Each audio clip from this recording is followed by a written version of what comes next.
F1 LV podkāsts. Esiet sveicināti visi ufoloģijas entuziasti.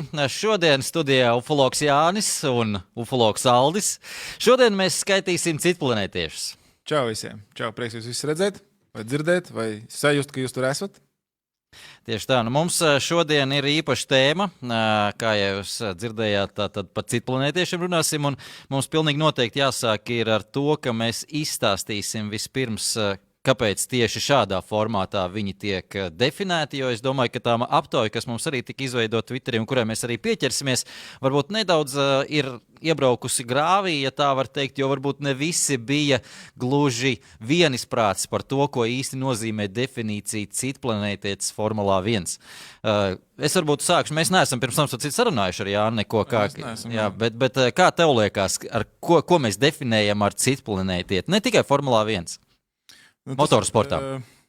Tas ir tāds, pirmkārt, tas ir potenciālais pasaules čempions, un varbūt tāds personāžs, kam ir spēja no dažādām grūtām situācijām vai ar kaut kādām nepiemērotām tehnikām un tā tālāk, tomēr no tā izspiest vairāk nekā vidējais statistiskais cits dalībnieks, respektīvi, ka viņi ir tomēr kaut kur drusciņi vai pussolīt vai kaut kur priekšā visās lietās. Tātad, vai tā būtu tur, vienalga, tad sadaļas jau daudz tiem autosportistiem, tur ir gan psiholoģija vajadzīga, gan fiziskā sagatavotība, gan viss.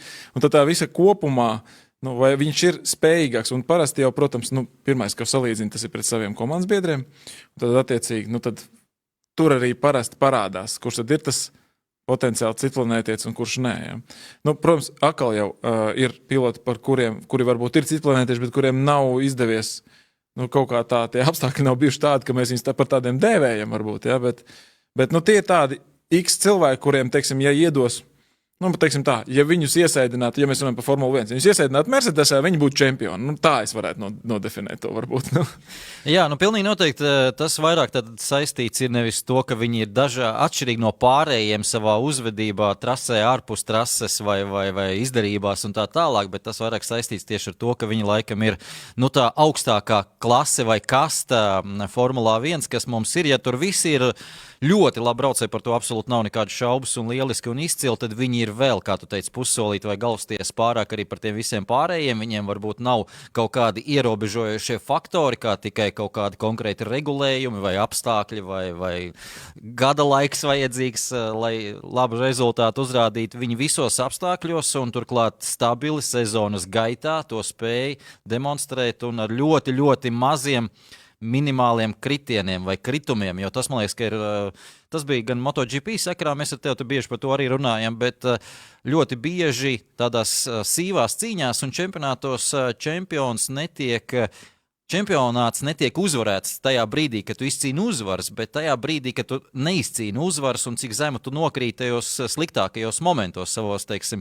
Un jo zemāk tu nokrīti, jo bēdīgāk tas viss ir. Ja tava sliktākā pozīcija čempionātā ir 4. vieta un tā jāuzskata par neveiksmi tajā sezonā, tad viss ir kārtībā, tu esi fantastiskā līmenī operējis visu sezonu. Bet ja tu ik pa brīdim kaut kur netiec līdz finišam, tāpēc, ka tu izdari muļķīgu kļūdu, kā, diemžēl Sebastians Vetels pēdējā laikā pierāda, tad skaidrs, ka tavi kritumi ir krietni smagāki arī punktu izteiksmē tev. Jā, un atkal jau es tieši aizdomājos par Sebastianu Vetelu šajā te visā jautājumā, un nevienam nebūtu nekāda, man liekas, vispār šaubu, ja mēs sēdētu tur entos gadus atpakaļ, kad Sebastians bija, piemēram, jau 3-kārtējais čempions pēc kārtas, un viņi vienkārši automātiski pielikt tur arī, tur tiem citplanētiešiem klāt. Skaidrs, ka kaut kāda tā forma varbūt, vai kaut kā tie apstākļi apkārt arī, protams, kaut kādā ziņā palīdz vai veicina, vai tieši otrādāk tev traucē būt par to citplanētieti, ja? Bet mēs runājam, kāpēc ir šeit Leclerc un kāpēc šeit ir Maks. Es domāju, ka nevienam no F1 tādiem kārtīgiem entuziastiem tā kā īsti nebūtu šaubas par Leclerc vai par Maksa no jaunās raudzes tiem čaļiem, par viņu spējām. Un viņi, viņi ir ātri, un viņi ir īpaši čaļi. To var redzēt, kā Leclerc izspiež visu, ko viņš var izspiest no tā Ferrari. Un par to arī bija, man arī komentētāji bieži vien to piemin, ka tieši tā spēja ar tā kā braukt ātrāk nekā tā formula var pabraukt. Jā. Tā ir tā citplanētieša lieta.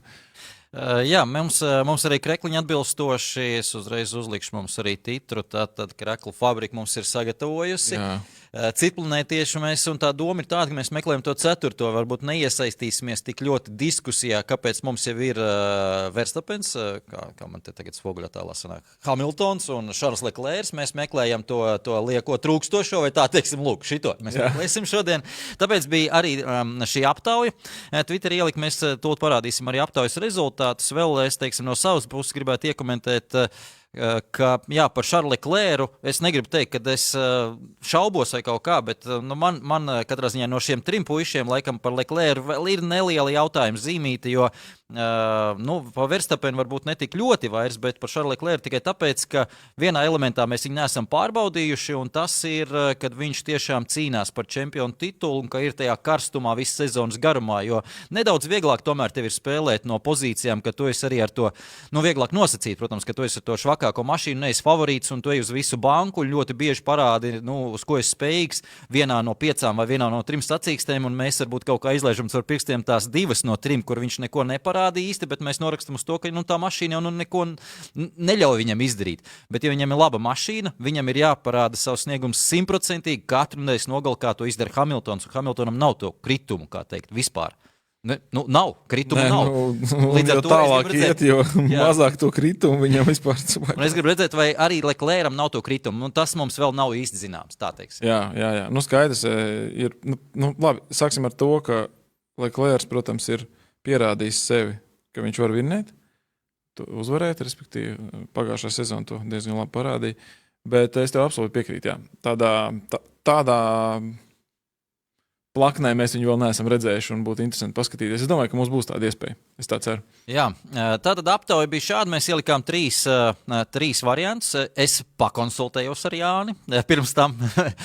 Un bija, protams, 4. variants, kur paši līdzjutēji un paši aptaujas dalībnieki varēja ielikt savu variantu, pēc tam mēs arī pievērsīsimies, bet vispirms tātad par šiem 3 neticami līdzvērtīgs rezultāts. Es biju ļoti pārsteigts, godīgi sakot, neticami līdzvērtīgs rezultāts. Es pats no šiem, es būšu godīgs, arī Ricardo un Alonso man diezgan vienā laivā. Par Alonso man īsti nav šaubus, ja vienīgi šobrīd mēs nezinām pēc viņa atgriešanās, cik būs tas līmenis. Tas, ka viņš citplanētietis bija pirms 4, 5, 6 gadiem, pilnīgi nav šaubu absolūti nekādu. Vai viņš šobrīd vēl tāds pats ir? Tas ir neliels jautājums. Un par Ricardo arī neliela jautājuma zīmīte tomēr tur ir. Ir tā, ka Alonso, man liekas, ir tajā pašā laivā liekams, kur Fetels. Respektīvi, mēs zinām, ka viņš ir tāds bijis, kāds viņš ir tagad, mēs nezinām. Mēs redzam, Fetels brauc, tāpēc mēs to redzam. Par Ricardo es teiktu, ka, man liekas, ka viņam tiešām ir kaut kāds īpašs talants, un tas čels, tiešām ir uzskatāms. Un būsim reāli, mēs šeit sēžam, bet ja Renault komanda ir gatava viņu pa tādu naudu nopirkt un uzlikt uz viņu savu tā kā nākotnes plānu, viņi jau to redz. Būsim reāli, tie džeki tur sēž tos gadus un tur ir daudz gudru prāti. Labi, reizēm tur arī ir sviests kaut kāds, bet ko no malas vieglāk varbūt pakomentēt, bet būsim reāli, tur cilvēki iedziļinās lietās un ir izpētījuši visas statistikas un performances un visu pārējo. Un ja tam Ricardo ir iedot tāds līgums un ja viņi ir uzlikuši uz viņu savā laikā kaut kādu akcentu un viņš kotējās tajā visā, tas nozīmē, ka ir čalis. Un viņš arī to pierāda ar to braukšanu. Nav jau. Ne viņš tur bija sliktāks par Fetelu, ne viņš tur bija baigi sliktāks par Maksu. Respektīvi, viņš tur ir turpat kaut kur. Kā jau teicu, katrs citplanētietis arī var būt citā krāsā vai savādākām acīm. Ja? Būsim reāli, bet katram ir savu kaut kādu odziņu. Un tas, kas ir, ja mēs runājam par Alonso, tad mēs izrunājam, bet es gribēju par to citi pieminēt. Nezinu, vai tu biji plānojis to teikt vai nē, bet es tā kā lasīju tos komentārus, jo tur bija jāieraksta komentāros. Jā. Bija ļoti daudz komentāri tieši par Kimi. Ja? Jā, ļoti daudz. Es gribēju pieminēt Rihards Baumans par Kimi, Juris Šlejers par Kimi, Viesturs Kundziņš, tādi zinām vārdi. Mārtiņš Antmans, jā. Visi par Kimi bija. Jā, un es gribētu nepiekrist šajā te lietā. Kāpēc? Es gribētu mēģināt, labi, mūsu televīzijā savādāk, mums ir jāmēģina būt maksimāli neitrāliem un skatīties no tādām pozīcijām, nebūt nevienā laivā, kā saka, līdz galam. Un tāpēc tu abstrahējies no kaut kādām emocijām, jo ir jāsaprot, mēs runājam par citplanētiešiem, nevis par foršiem čaļiem. Ja mēs runājam par foršiem čaļiem, ar kuriem gribētos varbūt iedzert vai kaut ko papļāpāt, un zinot to, ka viņi ir mega ātri, un galu beigās viņš ir pasaules čempions bijis, un tur vispār šaubu par to nav, bet, es nezinu, vai viņi tagad varētu pierakstīt. Viņš neparāda neko tik ļoti, ļoti īpašu šobrīd, lai viņi varētu ielikt tajā te grupā iekšā. Pēc tam mēs nesen, atkal tas ir viena cilvēka viedoklis, bet tas baigi saskanēja drusciņi ar mani un to sajūtu, varbūt kāda man līdz šim ir bijusi par Kimiju, par to, ka, kur Alans Permēns teica tajā pēdējā podkāstā par to, ka ja Kimija kaut drusciņi pielikt spēkus tam, kā viņš sev sagatavo sacensībām, tad viņš noteikti būtu citplanētietis viennozīmīgi, jo talants viņam ir mega. Ja? Un es tādā ziņā es varu piekrist, ka viņš arī to intervijās neslēp. Tas ir mums arī forši, ka viņš saka, es braucu, man patīk vienkārši. Ja? Bet te jābūt tam visam kopumam. Un pagaidām jau vairs es no Kimija neredzu to sniegumu tādu. Jā, es arī tev piekrītu. Un es tieši domāju, ka mēs saņemsim droši vien daudz hate mail, lai tā to sauc. Tas ir ok. Es saku atkal jau tā. Es arī piekrītu, ka Čalis, viņš ir foršs. Es arī tieši to pašu saku. Vienkārši fantastisks. Viņš ir viens no visforšākajiem personāžiem un cilvēkiem vispār F1. Es esmu totāls viņa fans. Vispār nav šaubu par to.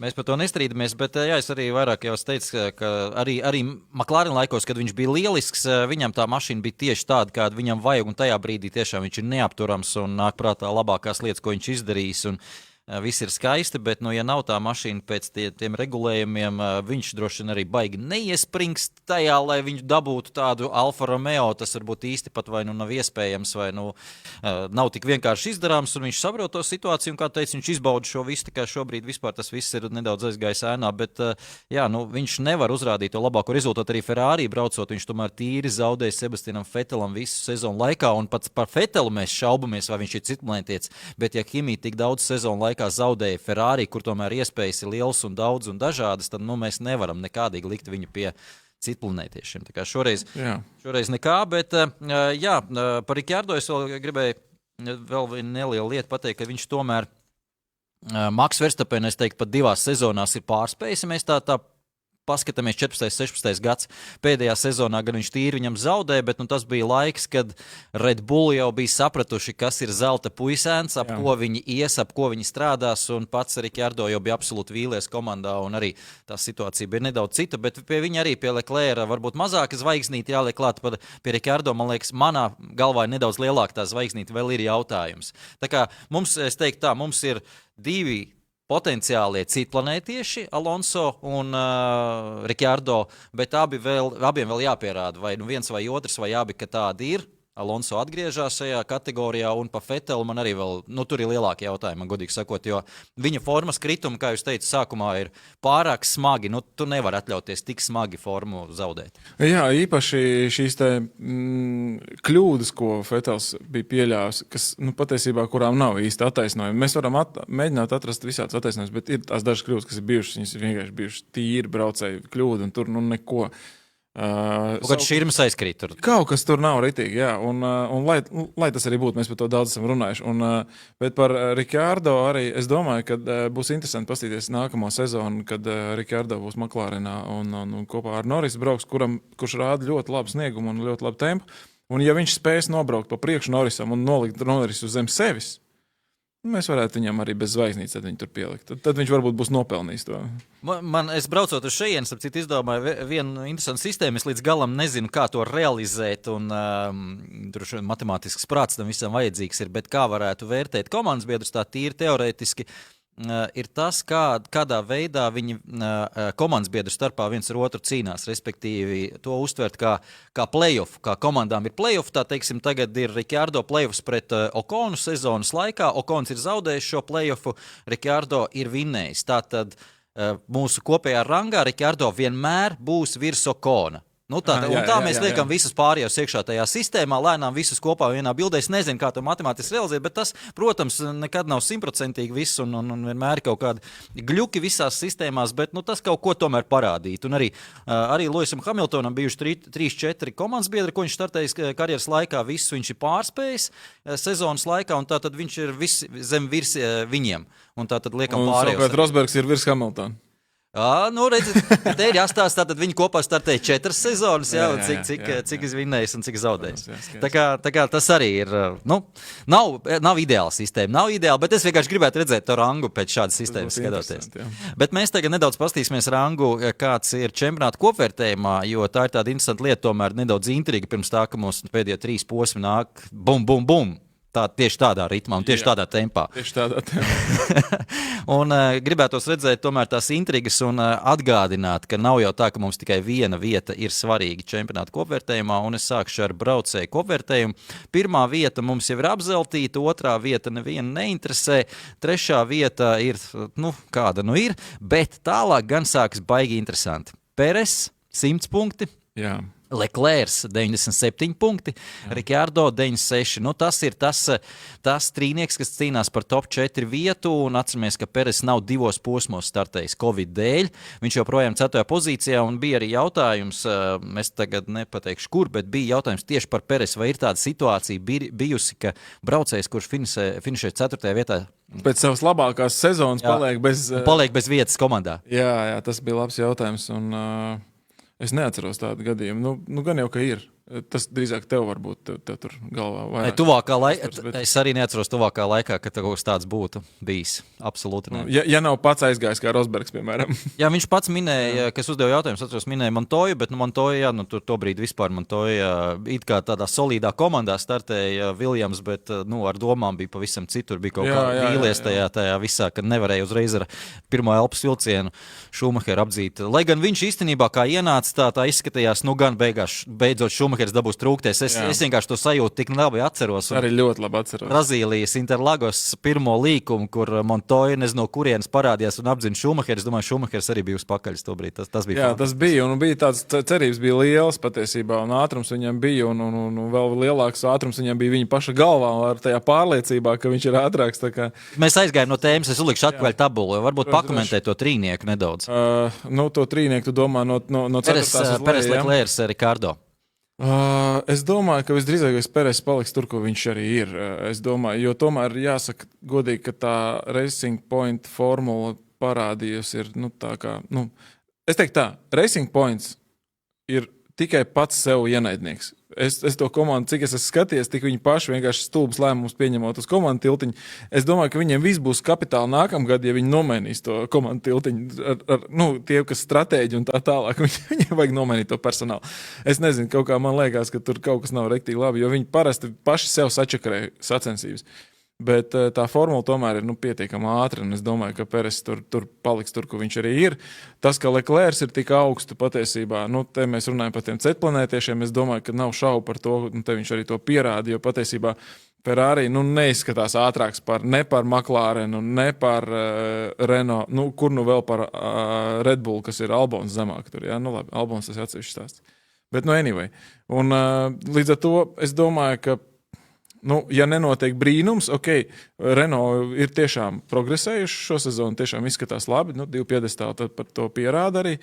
Protams, dažādu apsvērumu dēļ, kas noticis ir ar pirmo tur trīnieku un tā tālāk, bet jebkurā gadījumā tā kā Ricciardo vēl var būt, vai Leclercam būs tādas iespējas zinot to, kāds arī trases tuvojās, tās pēdējās bum, bum, bum. Diez vai. Es domāju, es kaut kā vairāk liktu uz Peresu, un manuprāt, tas būs arī diezgan tāpēc, ka tā tam ir jābūt ne tikai viņa snieguma dēļ, bet arī, protams, automašīnas dēļ. Kā tā? Pirms es lieku komandu vērtējumu, kas arī būs interesanti, kas iet roku rokā patiesībā ar to pilotu vērtējumu, ko redzējām. Es vēl gribēju pateikt par Racing Point. Jā, šogad izskatās kaut kas nedaudz ir ieklibojis, tomēr, ja mēs paņemam kā šie cilvēki, tie paši, ko tu gribi nomainīt, strādājuši pēdējos 5-6 gadus ar niecīgu budžetu un ir situši pušu lielos puišus vispār nepamatoti, tad es teiktu, ka tā ir viena no efektīgākajām komandām vispār Formulā 1, un es milzīgs cerības liku, ka tiklīdz viņiem tur nedaudz injicēs naudiņu tajā visā sistēmā, ka viņi varētu tiešām uztaisīt revolūciju, bet ir tāda sajūta, ka viņi nedaudz ir nesaprot joprojām, kā pāriet no tā, ka viņi ir, kā angļi saka, underdog, Un viņi spēlē no tādām pozīcijām, ka nav nekāds spiediens, un viņi var kļūdīties pāriet uz to, ka viņi ir, neteiksim, favorīti, bet viņi ir ar labu mašīnu, viņiem pienāks tur būt, un tev ir pavisam nedaudz savādāk tur jāspēlē. Un iespējams, ka varbūt tā pārēja kaut ko vajag, jo pa tiem cilvēkiem Otmārs Šnocovers absolūti neprasa komentāru. Man liekas, ka viņi nevar būt tā, ka viņš pēkšņi šogad viss aizmirs, kā tas jādara. Kaut kas tur tajā sistēmā ir ieklibojas. Es ļoti ceru, ka līdz Vetela atnākšanai viss būs kārtībā. Jā, jebkurā gadījumā ir skaidrs, ka šī sezona viņiem būs ļoti laba mācība. Iespējams, ka nākamgad tiešām viņi būs savus kļūdas izlabojuši un būs daudz pārliecinošāks sniegums. Tieši te arī tā aina redzam, atkal skatāmies sākot ar Racing Point, un te jau ir tomēr kaut kāda cīņa jau par kausiem, jo tā ir cīņa par 3. vietu konstruktūra kausā. Protams, arī naudiņa nāk klāt lielāka, un šai cīņā Racing Point, McLaren, Renault diezgan izteikti, un Ferrari kaut kur kā melnais zirdziņš vēl tur lec līdz. Un jāsaka, pirms Turcijas Renault bija 3. vietā, un Renault sapinās tajā visā sistēmā, zaudēja daudz Ferrari, zaudēja daudz McLaren un vēl vairāk Renault. Un katram no tā komandām ir stiprās puses, un man liekas, būs ļoti interesanti pavērot šo cīņu. 24 punkti šķir, un atceramies, ka komandu ieskaitē pa 1. un 2. vietu, tur daudz punktu katrā posmā sanāk, ko viņi var vēl nopelnīt. 51, jā. Pasekojam līdzi, man liekas, ka šī ir fantastiska intriga, teiksim. Jā, noteikti. Un patiesībā pirms iepriekšējā posma man likās, ka Ferrari ir izkrituši no šīs cīņas, bet tas pēdējais piedestāls un vispār Ferrari, jā, tie punkti, kas bija paņemti tagad šajā te posmā, viņus atmet atpakaļ, tā kā tiešām viņus var pieskaitīt atkal tai cīņai par 3. vietu. Vai tas izdosies, tas cits jautājums. Mēs iesim pie jautājumiem. Mums ir apmēram 40 minūtes. Jautājumi ir interesanti. Es tieši domāju, ka mums formula nav bijusi. Iepriekšējā nedēļas nogalē. Bija ko padomāt. Jā, vai bija ko padomāt? Es domāju, ka būs kūtri uz jautājumiem, bet nē, jautājumi daudz un interesanti. Un tieši pirmais arī jautājums bija par to, ko es pat minēju, par Peresu. Mēs to apmēram izrunājām. Jā, tas ir neordināra situācija un unikāla, un pat Ross Brauns, starp citu, šajā diskusijā iesaistījās un teica, ka tas nebūs normāli, ja Peres nedabūs vietu uz nākamo sezonu.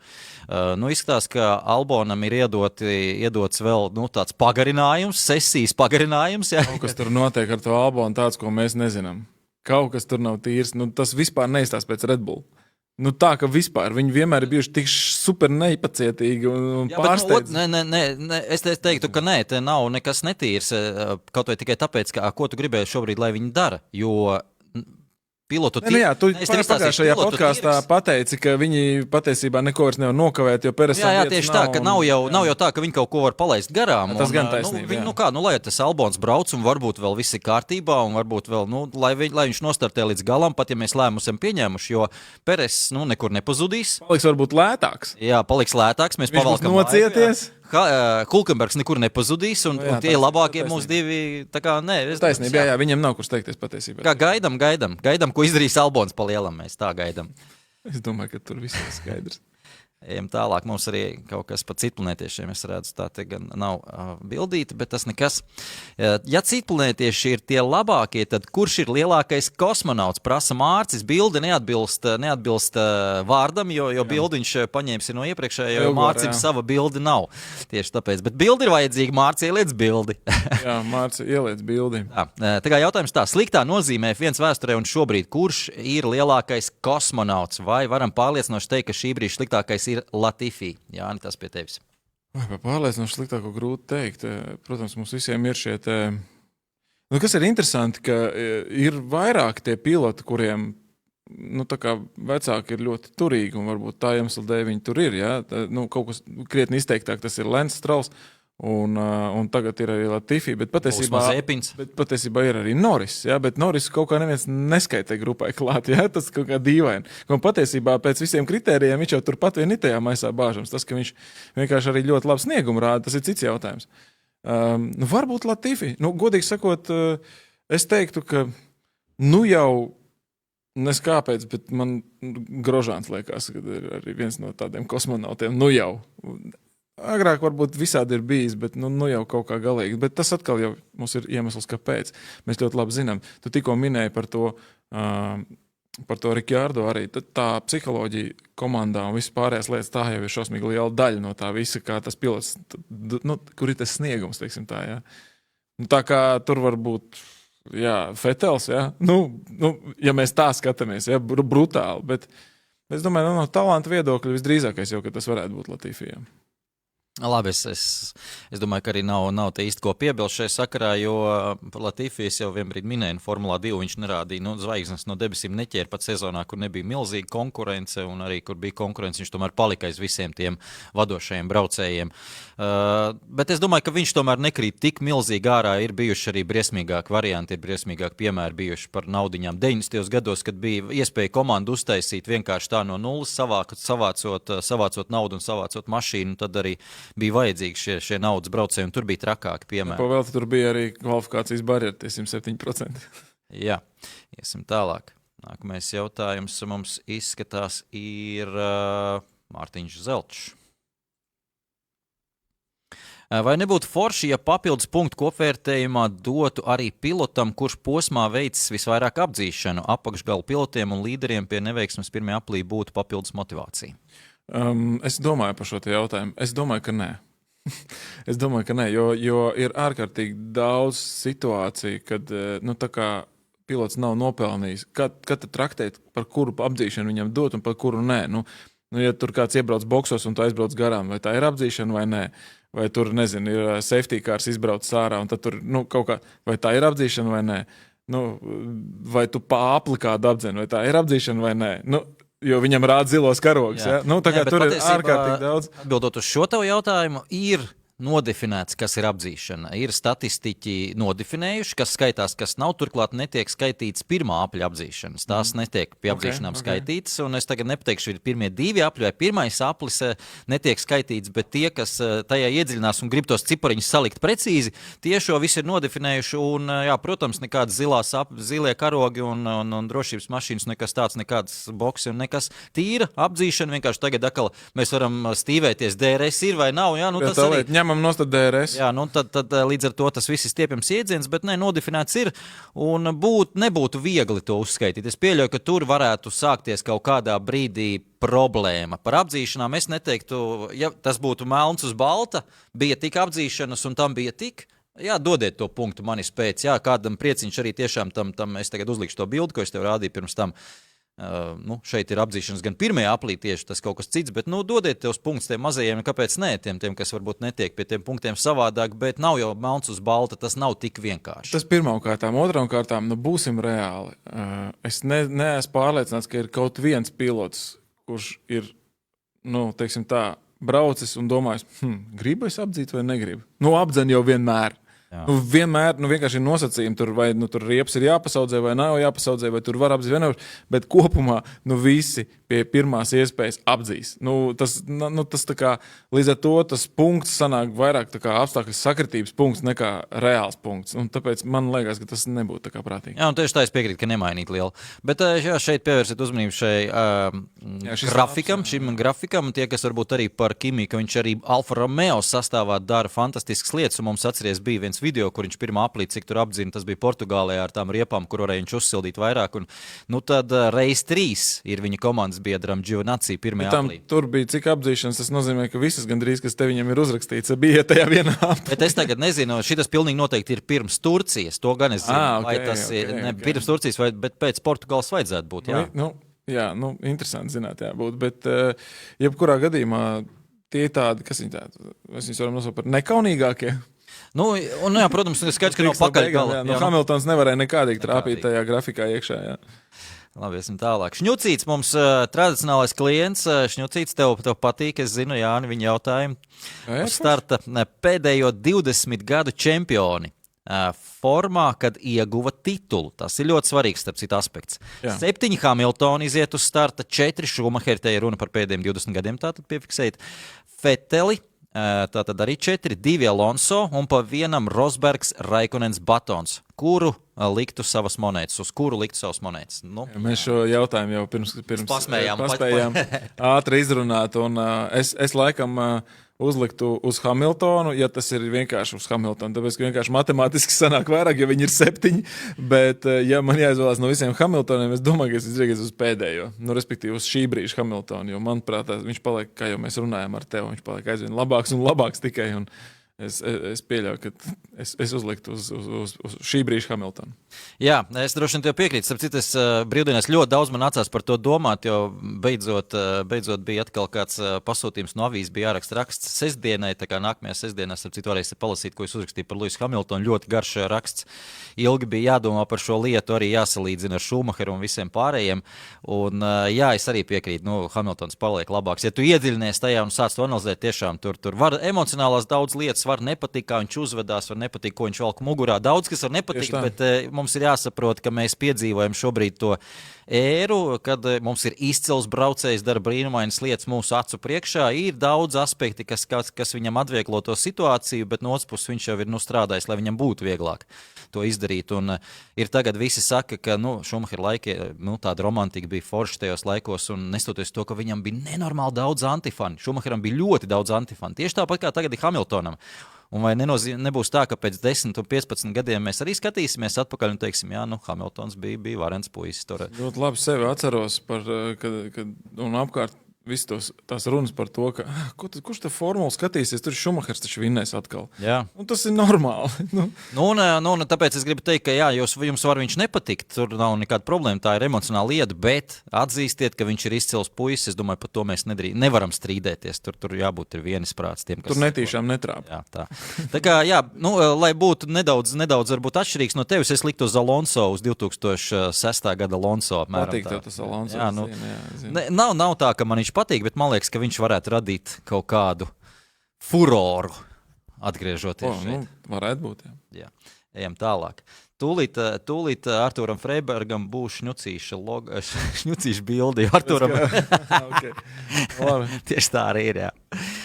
Esmu lasījis, ka 2000. gada sākuma formulas teorētiski braucot ar 160 km/h spējīgs braukt pa augšpēdus, respektīvi piespiedies spēks pie šāda ātruma spēja noturēt formulu pie griestiem. Vai šī brīža formulas to var izdarīt ar mazāku ātrumu?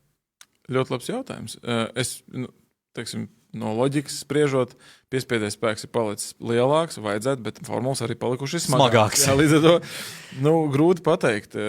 Kopējais, tur jāskatās, laikam, tas piespiedies spēka koeficients, laikam, punkti, fizika tīrākā, manuprāt, attiecīgi, ja viņi ir lielāki nekā bija tad visdrīzākais, ka jā. Bet tas ir niansēs, respektīvi, ja mums pa ātrumu ir runa, tie nebūs 90 skaidrs, līdz ar to nevajag uz kaut kādu brīnumu cerēt, tie varbūt būs 150 un tikpat lai varbūt nedaudz vairāk, jo mums jau cērp nost, un arī uz nākamo sezonu mums cērp nost to piespēdēju spēku ik pa brīdim, tagad nākamajā sezonā būs tām grīdām izmaiņas, un tur ir milzīga tomēr tā piespēdēja spēka nozīme. 50. un 60. gados Džeka gāza Formulā 1 ar mašīnām, kuras no griestiem uzreiz nokrist uz jumta bez nekādiem piespēdēja spēkiem. Nekāda vaina. Šis ir ļoti labs jautājums, starp citu, Jāni. Ja? Arts Ābele, es tagad uzzināju, ka Artim ir sieva. jā, sveiciens Arts sievai. Jā, sveiciens Arts sievai. Sieva vēlas uzzināt, kāpēc sievietes nav F1. Arti, tev šis video gabals jāizgriež ir un jāiedod sievai nostīties šaubos, ka viņi tiešādē skatās tagad mūs. Nepieņemiet, tāda sieviete kā prasa, vai nepieņemiet meitenes sievietes, es teiktu laipni lūdzu, bet ne mana teikšana, kāpēc nav Women F1, tā kā ir apmēram Women NBA, ja. NBA. Kungi, jūsu komentāri no šīs diskusijas tikt ārā savām kājām nebūs iespējams. Pie tam mums ir Latvijā Karliņš Tāla savā laikā ļoti, ļoti pārliecinoši formulas seriālos braukusi un čempioni. Un ir jau meitenes tādas, kurām ir tas ķēriens. Un tagad arī es zinu, es neatceros tagad to vārdu, ir kaut kāda viena meitene, kas pasaulē tagad iet cauri arī, tāda ļoti vairākas ir. Superspēcīga. Mums galā ir tā, Artis vēlāk tur bija, mēs redzējām komentāros, nav īsti varbūt pasakojis līdzi, ir jau sieviešu formula, ir jau notiek, pirmo gadu jau notika iepriekšējā gadā, šogad Covid dēļ nenotika, un nākamgad būs kopā starp citu atbalsta sērijas ar F1. Ar F1, jā, tieši tā, jā. Bet viņas ir švakāks par vīriešiem, un šeit tas vairāk jautājums, kāpēc nav F1? Tas ir labs jautājums. Es domāju, ka tur gan fiziskais aspekts, gan arī tas, ka vienkārši mazāk jau arī procentuāli. Ja mēs redzam, ka, piemēram, no visiem daudzajiem džekiem, kas pasaulē gāž, lai trāpītu Formulā 1, trāpa tikai 20 čaļi, tad to meiteņu ir vēl mazāk. Un tas procents vai tā varbūtība, ka no tām salīdzinoši mazā daudzuma meitenēm kāds trāpa tur pašā tajā pīķī, Nu, vienkārši es domāju, ka tas varbūtības Statistika pirmkārt. Jā, tā ir tīrākā statistika, un vienkārši varbūtības koeficients ir ārkārtīgi mazs. Līdz ar to tur jābūt kaut kam īpaši superīgam. Plus vēl meitenēm, diemžēl, ir tā, ka viņām ir jālauž tie celmi. Un tad tā meitene, ja viņa arī būs super talantīga, viņai būs ārkārtīgi jāpārliecina un visi jāsadragā džeketi. Vienkārši lupatās, lai vispār kāds noticētu, ka tas tiešām var strādāt. Diemžēl, lai cik tas briesmīgi arī neizklausies, bet tā tas ir. Jā, pavērtējiet pašpuiši, ja jūs meitenes sitīs pušu kartingos. Skaidrs, ka jūs divreiz spēcīgāk brauksiet, lai nepalaist viņu garām, jo pārējie džeki pēc tam apņirks jūs par to, ka redz meiteni tevi ir izbāzusi. Un tā arī ir. Augot bērniem kartingos, es esmu lasījis vairākas intervijas, un spilgtākā, ko es atceros no tām, bija starp citu ar Ivana Mullera māsu. Viņa arī daudz braukusi ir gan kartingos, gan vēlāk arī sacensībās, tālu īpaši nav tikusi, un viņa tieši šorīt teica, ka viņai ir bijusi ne tikai ar psiholoģisko teroru jāstopās pirms sacīkstiem, bet arī ar to, ka ir divreiz smagāk pret viņu cīnījušies visi puiši, kas viņa, kā viņa pateica, protams, arī audzina gan viņas raksturu, gan arī spējas augt tajā pašā laikā, un nav jau it kā slikti, bet bērnam tomēr to ir ļoti grūti pārvarēt, viņam nav tā psihi nobriedus, un meitenēm nav viegli, tā kā šāds čempionāts, kurus sacenšas meitenes, tā ir laba lieta, pilnīgi noteikti, par to nav šaubu, un labākā dāma, ko es atceros savulaik, Danika Patrika, un es viņas biogrāfiju, diemžēl neesmu lasījis, bet izrāvums bija Motorsport žurnālā, un tur es izlasīju, un viņa bija ļoti tuvu tam, lai sāktu arī ļoti sistemātiski Eiropā kāpt uz augšu, un tieši šīs problēmas viņas gadījumā vēl arī ar finansēm, vienkārši nedeva naudiņu. Vīrieši uzskatīja, dāma šeit neko nevar izdarīt. Šobrīd ir otrādāk tāda sajūta, ja visi pievērš lielāku uzmanību meitenēm, un varbūt sponsors tieši meiteni varētu labāk atbalstīt, jo viņa visu fotografēs ar gariem matiem, smuki ķiverē izskatās. Plus, ja tikko kā ir tā meitenēs starp džekiem panākumu, tas izskanēs daudz skaļāk nekā jebkura cita ziņa. Ja? Būtu, kas interesanti, būtu interesanti, ja tā sieviešu līga formulā brauktu paralēli tieši tādu pašu tehniku. Es neesmu iedziļinājies tajā women's tajā formulā. Būtu tāda, bet būtu interesanti, ja teiksim... Aplaik salīdzināt. Ne par to pat ir runa, bet, piemēram, lai ir tā sieviešu līga, vīriešu līga, piemēram, ar vienādu tehniku, un gada beigās, piemēram, labākās 10 un labākie 10 kopā, un tur, nezinu, play-off kaut kādu, un tad, ja tu jau tur dāma, teiksim, un tad tur pastīties vienkārši to salīdzinājumu, tiešām tam tempam, un ja tās meitenes var zvetēt čaļiem pa priekšu, viss cieņa. Jā. Bet piemēri ir mums F3 līmenī daudz piemēru. Es atceros, Florš arī brauca un, labi, nebija tur zvaigznes neķēra, bet, arī neizgāzās pilnībā un ir vēl piemēri daudz. De Silvestro pavisam nesen bija, labi, nesauksim visu tagad, bet ja kāda būtu tiešām Formula 1 līmenī, viņa būtu Formula 1. Tātad nav tā, ka ir un mēs neņemam viņu. Nav tā, protams, jo, ja mēs paņemsim tādu, kas nav līdz galam gatava un tas radīs patiesībā pretējo efektu. Latifi efektu. Jā, tas mēs skatīsimies nākamreiz vēl bēdīgāk uz jebkuru nākamo sievieti. Tā kā pagaidīsim, pacietīsimies, līdz būs īstā, un tad ņemsim, lai viņi tiešām cīnās ar puišiem kā līdzīgs ir līdzīgi, jo ja mēs paņemsim tikai tāpēc, ka sievieti, tas būs pretējs efekts, man liekas. Jā, tieši tā. Labi, iesim tālāk. Daudz patērēm šo jautājumu, bet interesants jautājums. Jā, interesants tiešām. Ejam tālāk. Mums būs šis jautājums. Mārtiņš Rutenbergs. Sveiki, kungi. Jautājums podkāstam. Kā jums šķiet, cik labi Hamiltonam veiktos VRC rallijā? Vai spētu pacīnīties par uzvarām? Es skatos, ka mēs esam pārgājuši uz Facebook jautājumiem. Tā kā Jāni. Es domāju, ka viņam sūdīgi iet. Jā, es domāju, ka viņam galīgi sūdīgi iet. Pirmkārtām tāpēc, ka rallijs ir pilnīgi cita pasaule. Un man ir bijis tā kā sarunas ar čaļiem. Un man ir draugs, mans Aleks arī vienmēr. Viņš saka, pamēģini to ralliju.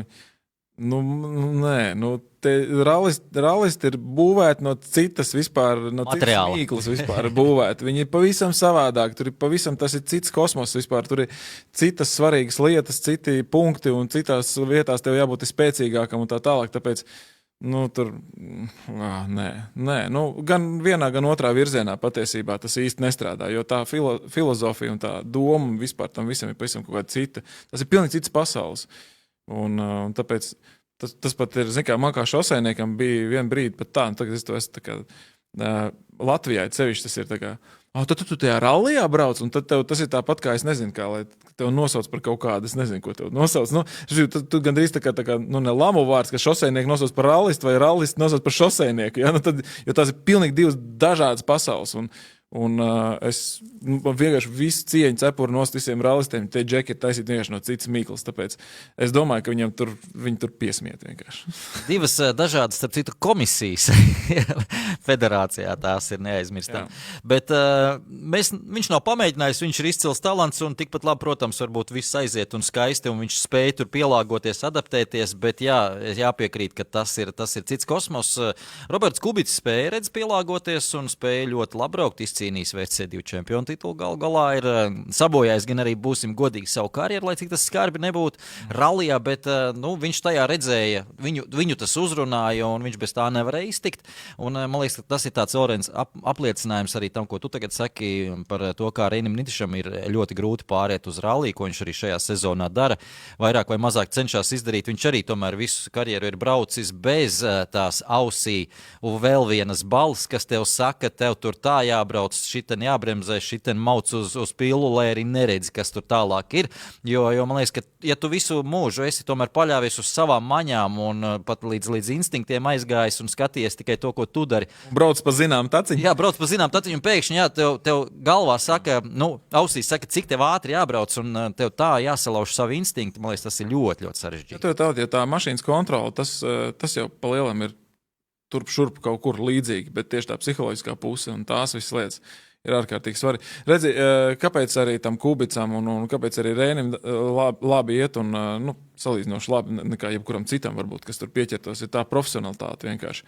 Tu esi profesionāls pilots, tu zini, tu ļoti nopietni tam pieeji, tu zini, kā trenēties, tu saproti, vienkārši tā profesionālā pieeja jebkurai lietai, ko tu dari, nes kaut kādu rezultātu jebkurā gadījumā. Ja? Tu nesāc no nulles jebkurā gadījumā, tev kaut kāda bāze ir tam visam. Tas zini, kur ir pedāļi un kur ir ātrumkloķis, uz kur puses stūri jāgriež.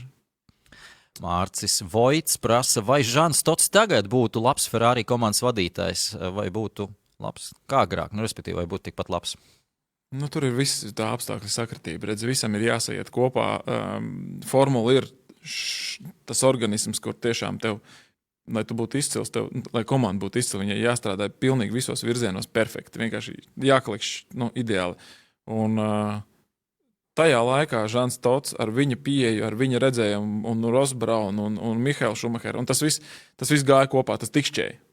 Vai tagad pie esošiem personāžiem vienkārši iemetot Žanu Todu kaut kas notiktu, nezinu. Viņš ir izcils līderis, skaidrs, viņš ir darba holiķis un trakšs čalis vispār pēc būtības. Ja? Bet pirmkārtām viņš ir to lietiņu jau ir izgājis, un es zinu, cik es esmu klasījis par viņu, vai cik es esmu klausījies ar viņu intervijas. Viņš vienmēr saka, ka es šito maratonu esmu noskrējis, man viņš vairs nav interesants, man ir jauni izaicinājumi. Es domāju, ka viņam vienkārši vairs nav interesanti atgriezties, tas ir viens. Un es saku, jābūt visam kopā. Tas ir tāds drusciņš zvaigžņas sakritība kaut kāda, ka tas viss tikšķi, tā kā tagad Mercedesā tikšķi ar Wolfu un ar tiem attiecīgiem pilotiem vispār. Tā kā es neesmu baigi pārliecināts. Tas, ka ir labi, ka Binotto nav trasē, jo ir labs rezultāts, to es arī zinu, bet tas ir atsevišķs stāsts. Tas nav viennozīmīgi atbildams jautājums. Komanda arī mainījusies un nevar jau skaidrs, ka viņš neienāks un uzreiz nepateiks mums pareizo formulu, kā braukt. Viņš arī būvēja gadu beigās, to diezgan ilgi būvēja, kā uz citiem pamatiem. Bet vēl viena lieta, par ko arī aizdomās, ja ir mums jāpasaka, kas tad nosaka uzvarētāja formulu mašīna vai pilots. Skaidrs, ka nav viens un otrs, tā ir kombinācija, un es šajā kombinācijā liktu klāt arī komanda, jo atceries, bija 17. 18. gads, kad Sebastians Vettels, teiksim tā, zaudēja čempionu titulu. Tad, ja mēs ieliktu Ferrari mašīnā, Ferrari komandā, tobrīd Luisu Hamiltonu, man liekas, ka Hamiltons izcīnīja čempionu titulu. Savukārt, ja mēs tajā 3 vienībā kombinācijā atstātu Sebastianu Vettelu, Ferrari formulu, bet ieliktu Mercedes komandu aizmugurē, viņi arī izcīnīja čempionu titulu. Man ir tāda sajūta. Iespējams, jā. Tas arī ir, tas nav viss līdz galam tik vienkārši. Tā kā tur arī var padomāt, tā ir alternatīvā realitāte, protams, bet katrs pieļauj kaut kādas kļūdas kaut kādā brīdī, un tas to rezultātu vairs nesastāda. Jā. Piekrīt. Iesim tālāk. Mums vēl ir Kaspars uzdevusi vēl 2 garus jautājumus. Ne, mums vēl ir jautājumi, jā. Arnis Antols jautājums. Labdien, jautājums Jānim. Redz, varēs parunāt. Vai tev ir sanācis pabūt tādos apstākļos, kāda pagājušajā reizē bija Turcijā, jauns asfalts, slapjums no gaisa, nepiemērots riepas un tā tālāk? Kādi būtu tuvākie salīdzinošie apstākļi mums vienkārši mirstīgajiem? Vai ņemsiet dalību Viktorīna LV veidotajā F1 Viktorīnā 16. decembrī? Tas ir atsevišķs jautājums. Sākam ar pirmo. Būsim reāli. Braucot tur, kur es braucu, mums ir tikai 3 trases, bet, jāsaka godīgi, ir bijis, izmaiņas ir bijušas. Pirmkārtām, pati pirmā sacensība, manuprāt, tas bija 2012. gadā Pērnavas trasē, kad pa jaunu bija pilnīgi pārbūvēta trase, bija jauns asfalts, kur lielai daļai uz asfalta vēl īstenībā bija kaut kādi tie, celtniecības putekļi. Viņi visi bija tādi ka betona putekļiem vēl nosēta, tad netīra tā trasa, boks vēl nebija uzcelta, un tas asfalts bija tiešām slidens, un sacensības bija noslēguma sacensība, man liekas, tā bija kaut kad rudenī vai arī agrā pavasarī, un tur bija vēl augsts arī, un bija diezgan izaicinošs šis te faktors, un protams, ir ārkārtīgi jāmāk pielāgoties. Pirmkārt, jauna trase, tajā laikā vēl nebija kaut kāda simulātora, kur turētu jaunos kaut kāds līkums iemācīties vai vēl kaut ko. Jā, tur daļa no trases bija vecā, kurai jauna cilpa bija piebūvēta klāt un tā tālāk, bet jebkurā gadījumā pilnīgi jauns asfalts un drusciņi citi tur kāpumu kritumu un visas pārējās lietas, tā kā tas bija interesanti. Pietika patiesībā arī ar biķerniekiem, kur starta finiša taisnu un elkonu nosfaltēja un nomainīja arī kerbus visā trasē.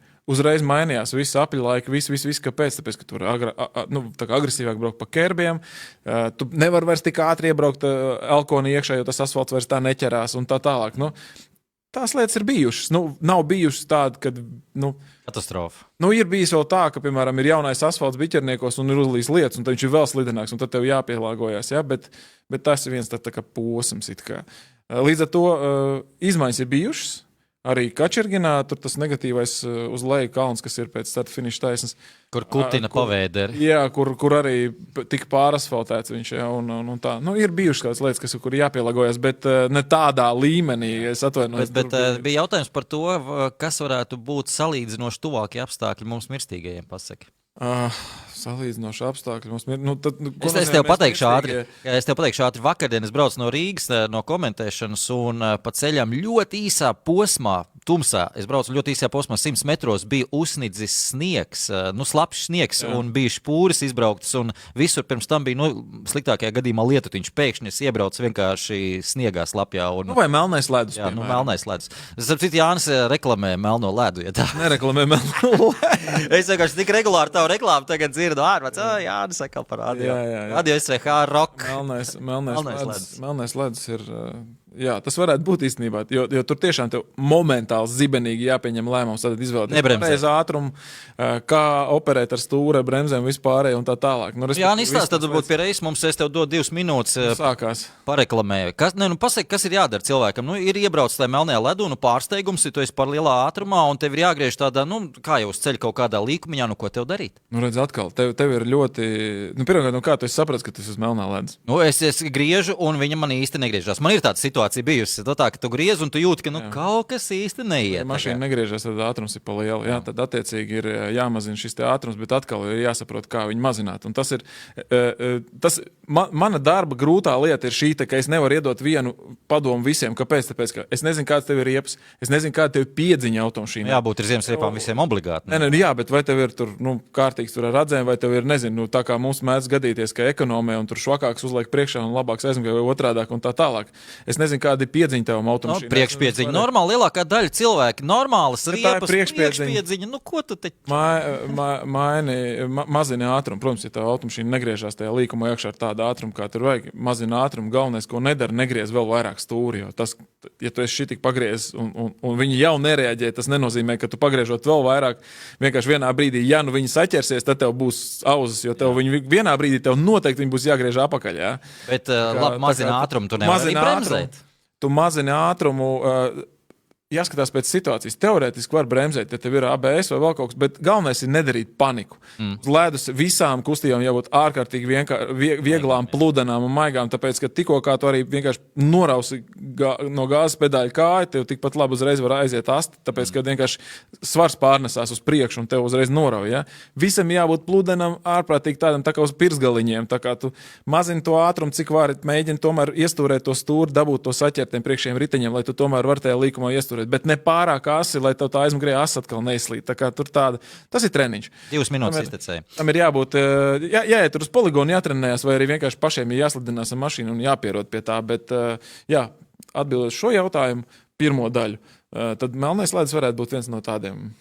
Bet, ja nopietni, jā, protams, bija, man liekas, ka ļoti vērtīgi paklausīties Jānī visiem arī F1 līdzstājiem un ekspertiem. Galā tas laiks ir pienācis un tās situācijas ir ļoti daudzas. Es arī varu pateikt, ka tiešām ļoti bieži ir tādas situācijas, ka īsti negriežās iekšā. Jā, un jāmācās ir tieši ar to savu auto, ar kur tu ikdienā brauc, lai tu zinātu un paredzētu tieši tā auto uzvedību tādos vai citos apstākļos. Un tikai tad tu pats varēsi. Galvenais ir tas, ka tu nedrīkst domāt. Ja tu domās tajā brīdī, gatavs, tu pavēlu, viss ir nokavēts, nav zemapziņā, tam ir jābūt automātiski no sākuma rīcība, pēc tam.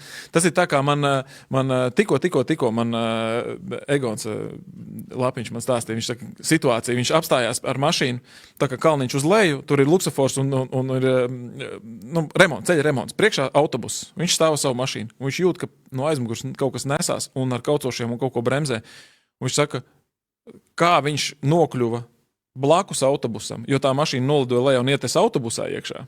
Viņš bija aiz autobusa tajā brīdī. Kā viņš nokļuva blakus, viņam pat nebija laika izdomāt. Tas vienkārši bija automātiski. Viņš arī ir autosportists, viņam arī ir instinkts, viņš kaut kā, tas ir no zemapziņas. Ja? Jā, bet te ir tā problēma, ka normālam cilvēkam, lai strādātu uz zemapziņa un instinkts, viņam nav pamats tam, teiksim, nav, lai strādātu uz zemapziņa instinkts, tev jābūt iepriekšējai pieredzei, jābūt tādai muskuļu kustībai, jau, kā tu saki, jābūt iepriekš tādiem gadījumiem bijuši. Tātad, ja tev vienreiz, otrais, trešoreiz, ja tu esi trenējis kaut ko, jā, tev ir tā, ja tev nav nereiz tā bijis, un tu tur nokļūsi, nevar tu prasīt zemapziņā, lai tas nestrādās tur zemē. Zini, kas strādās? Ja tev būs zemapziņā būs pa bremzēm. Jā, tas ir pirmais. Bet akal jau, un bremzēt arī mēs nemākam, bet tad mēs jātaisa atsevišķi podkāstu, un mēs runāsim par tām lietām, to es varu izstāstīt, un man ir daudz ko runāt, bet ja tu būsi kaut tai 2 vai 3 reizes dzīvē vismaz kaut ko darījis, tad tev ir lielāka iespēja tomēr pieņemt kaut kādus pareizākus lēmumus, nekā ja tu vispār nezini, par ko vispār ir stāsts. Tā kā jebkurā gadījumā kaut ko darīt ir daudz labāk nekā nedarīt neko. Pabrauciet kaut vai ar kartingu, pa slapju trasi kaut vai, tur uzreiz jūt, kurā brīdī tur raujās nost un kurā brīdī slīd tā aizmugura, kas tev ir jādara un kaut kas vismaz, tad pirmais solītis. Tā. Otrā daļa. Jā, otrais jautājums bija par Viktorīnu. Es nezinu, kas tas ir, ja godīgi. Es arī nezinu, kas tas ir, godīgi sakot, bet man pārsūtīja paziņa vai draugs, jā, ka ir tāda lieta, un es ieliku Facebookā, kā tu zini, var ielikt interested, ja ir tāds pasākums, ielikt interested. Bet man nav nejausmas, kas es jau biju aizmirsis, ka es ieliku interested patiesībā. Un acīm redzot, tā ir Viktorīna, jo tā Viktorīnas pa dažādām tēmām, arī pa Formula 1 tā, tad ir acīm redzot, ir kaut kādi jautājumi, kā tas strādā tehniski. Vispār man nav nejausmas. Gribētu apskatīties, bet bail nedaudz piedalīties, varētu pamatīgi izgāzties droši vien tajā Viktorīnā, un tad zini, pamats taisīt kaut kādu podcastu būtu vējā, kur tad tas taisa podcastu, ko nesaprot. Tā kā, redzēs, kā tur būs tā Viktorīna. Okay. 16. decembris, redz atgādinājumu. Tā, ejam tālāk. Trešdienā pēc mūsu noslēdzošās sezonas podkāsta.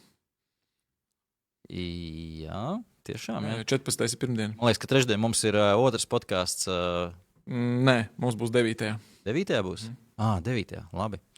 Labi, jā, mums pa otru podkāstu, jā, mums ir vēl viens tāda pa autos, par šoseju vairāk jau runājam ar vēl citiem meistariem. Ejam tālāk, mums ir apmēram 7 minūtes. Kaspars Zinkovskis, garš jautājums. Nezinu, vai jūs šo tēmu apskatījāt, bet kādas ir jūsu domas par F1 pilotu algu samazināšanu? Vai braucējiem nesamazināsies motivācija riskēt, ja komanda tomēr vēlēsies maksāt virs tiem 30 miljoniem, piemēram 50 miljonu, būs gada alga X braucējiem, vai komandai nav efektīgāk, labāk izvēlēties lētāku braucēju un ietaupīt tos 20 miljonus no kopējā komandas budžeta? Tur nesagāja viss kopā. Kas tādā veidā, man arī te nesagāja visu kopā, tik garš jautājums ir, jāstās oriģinālā. Kas tādā veidā, kur te paliek, ietaupīt do 20, jā, kas tādā veidā būtu ļoti samazināts. Šis ir tāds interesants jautājums, jo, ja es caur savu prizmu skatītos, 30 miljoni, 30 miljoni, vai 20 miljoni, vai 40 miljoni, tur, cipariski ir atšķirība. Bet, Ko jūs te knibināties, jābēram, jā? Nopietni. Mēs par miljoniem runājam. Jā, tu nebūsi paēdis, ja tu samaksās 10 miljonus. Es vienkārši nevaru iekāpt tajās biksēs. Mēs nevaram iekāpt, bet te ir viena cita lieta. Redzi, ja viņi pieraduši dzīvot ir tajā līmenī, tas nozīmē, ka tev ir kredīts nevis uz tūkstošiem, tev ir kredīts uz miljoniem par jahtu, par māju, par tādu māju. Un tu zini, tiešām ir kredīts, ja tev ir 30 miljonu alga? Jā, bet tev ir jāuztur tas viss. Jā, tā arī ir, kad viņa, teiksim, gada tēriņš, viņam ir 10, viņš zina 10 vai 15 miljonu tam zvaigznēm. Tā arī ir. Tu uztur savu māju tu uztur savu autoparku, tu uztur to, tev ir, nezinu, kas tev viss kaut kas ir, un tev ir 10 miljoni vai 15 miljoni gadā reāli aiziet tikai, lai to visu uzturētu. Tas nozīmē, ja tev nemaksā vairs tik daudz, tev no kaut kā ir jāatsakās. Kurš grib no kaut kā atteikties? Okay. Kā nav tā, ka gluži vienkārši met bankā tās čupiņā vēl visu. Bet es teikšu tā, ka tomēr pilotu tirgus ir pārāk maziņš F1, un tur ir ļoti daudz talantīgu džeku, kas ir gatavi braukt. Un, mēs jau šodien runājam par citplanētiešiem un gribās viņiem maksāt vairāk, bet es domāju, ka tie griezti nav, teiksim, samazinājums no 50 uz 1 miljonu. Tas nav tik traki. Tas nav tik traki, būsim reāli. Es domāju, ka tur viss ir ok. Man ļoti patiesībā patīk šī jaunais noteikums. Vēl viena iemesla dēļ, protams, samazinājums, ietaupījums un tā tālāk, bet arī tas, ka mums ir vēl viena intriga, par ko runāt, jo arī braucējiem skaidrs, ka viņi visi tagad zina, kāds ir tas kopējais pilotu budžets un kā mēs tagad to dalīsim. Arī kā komanda novērtē, teiksim, katru braucēju, ko viņi paņem, cik daudz tam dod, cik daudz tam dod. Un, man liekas, ka Kaspars šeit savā jautājumā arī to minēja, ka ir viena nianse, ka komandas var maksāt vairāk par tiem 30 miljoniem. Jā. Bet tas nāks no komandas kopējā budžeta. Jā, tā kā mašīnas attīstības budžeta vai kaut kāda tāda budžeta. Kuri arī ar katru gadu tiks ierobežot aizvien vairāk un vairāk. Tā kā šis ir ļoti labs jautājums, un šis būs ļoti interesants aspekts, kādā vērot F1, kas notiks tālāk. Tas tiešām būs interesanti. Jo jā, kā es minēju, tev komandām būs jāizvēlās. Tad mēs ņemam labāko pilotu, kas var paņemt to mašīnu un aizvilkt līdz uzvarai, varbūt, kas nav labākā mašīna, vai tomēr ieguldīt tos pāris liekos miljonus mašīnas attīstībā. Tas būs ļoti interesanti šo paskatīties. Tas būs ļoti interesanti, jā.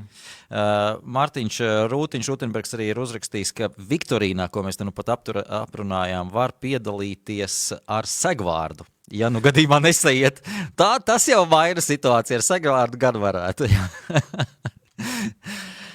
Jā, es domāju, ka mēs piefiksēsim 16. decembri.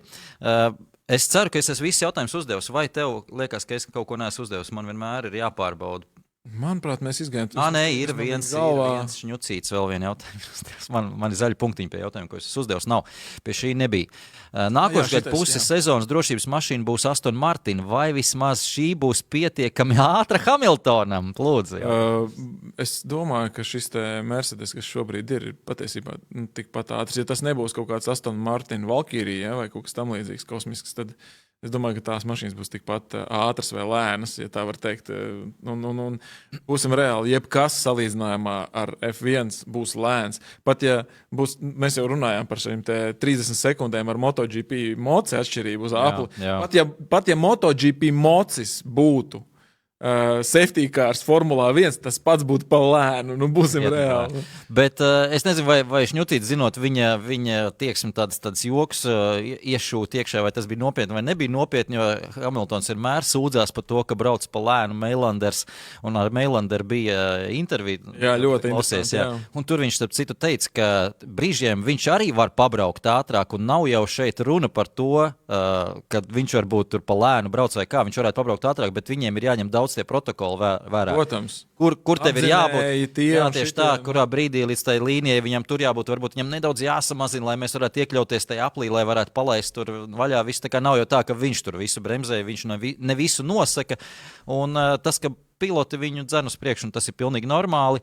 Un vēl nobeigumā par šo visu vienīgā lieta, jā, es atcerējos, kas man tomēr ar Hamiltonu nedaudz nepatīk, un varbūt pat daudz nepatīk, ir viņa sarunas radio Un man liekas, ka tās dara vairāk ļaunumu mūsdienās nekā labumu, ka mēs to visu dzirdam.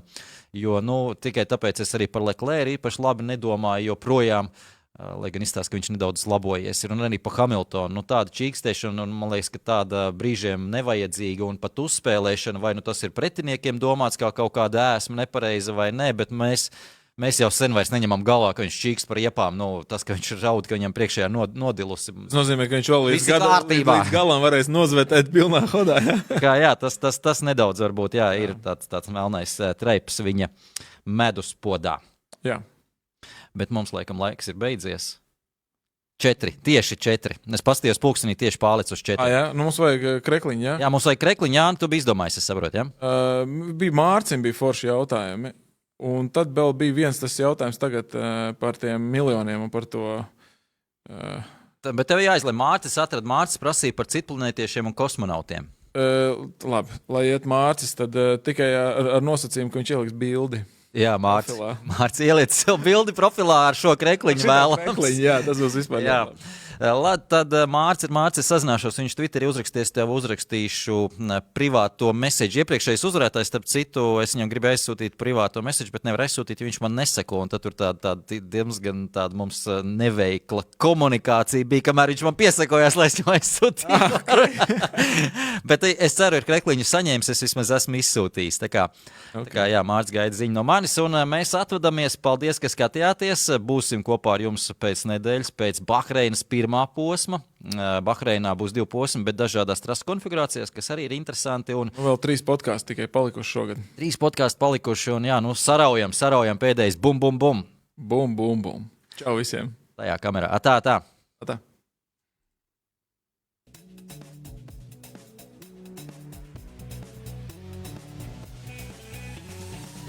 F1 LV podcasts.